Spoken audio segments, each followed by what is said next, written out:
qu'une levée de fonds et comment ça marche?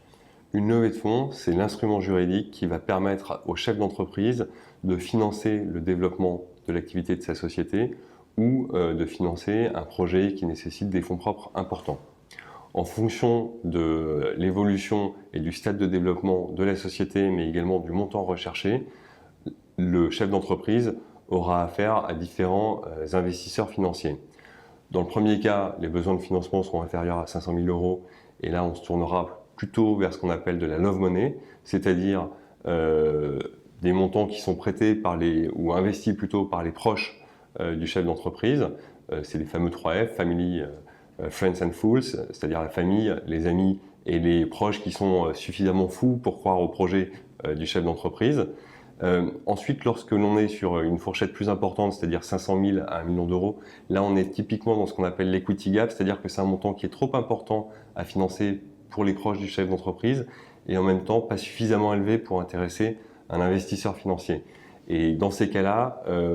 on se tournera plutôt vers des business angels qui sont organisés en réseau, qui investissent chacun des tickets entre 5 000 et 50 000 euros, et la somme de ces tickets permettra de constituer l'enveloppe recherchée. Et au-delà du financement qui est apporté par le business angel, le chef d'entreprise bénéficiera en plus de l'expérience et des réseaux des business angels.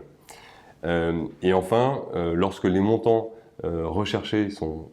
supérieurs à 1 million d'euros, alors là, il faudra se tourner vers des fonds d'investissement spécialisés dont le profil variera en fonction soit de la nature d'activité de la société, soit de son niveau de développement. Ouais, dans tous les cas, il est très important, même impératif, de s'entourer de conseils très en amont du processus de levée de fonds, parce que les premiers échanges, même s'ils peuvent sembler informels, sont très structurants pour la suite des négociations.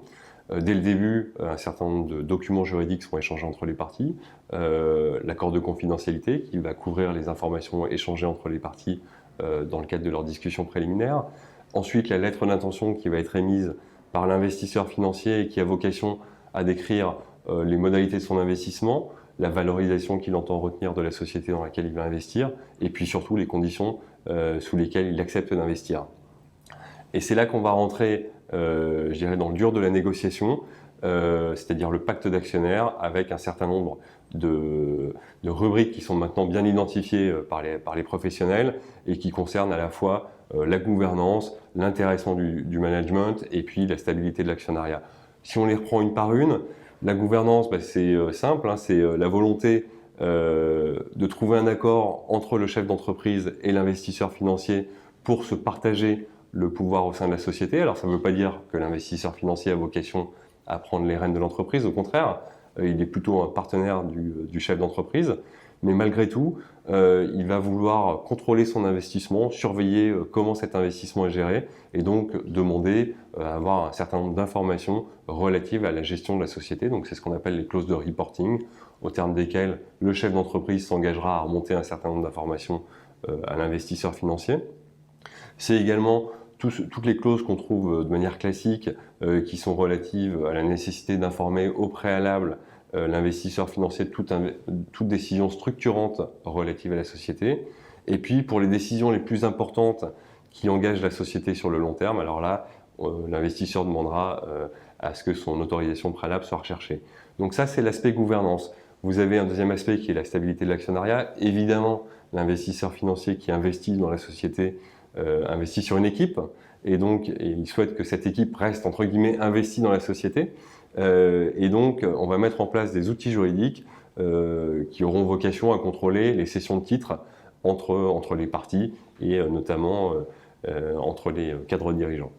Et enfin, la troisième grosse rubrique importante pour le chef d'entreprise, c'est évidemment l'intéressement, hein, puisque on est sur un partenariat et l'idée c'est quand même à terme de partager une plus-value entre l'investisseur et le chef d'entreprise et l'équipe dirigeante qui est intéressée. Et là, c'est un certain nombre de mécanismes qui ont vocation, je dirais, à récompenser les équipes dirigeantes de leur travail dès lors que des performances financières de la société ont été atteintes ou le business plan a été respecté. Et puis,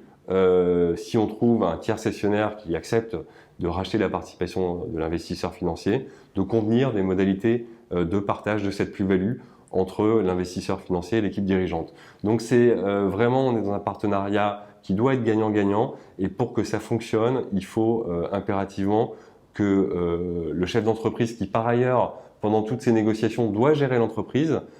s'entoure de conseils qui puissent un peu le délester de cette négociation qui, malgré tout, prend un peu de temps.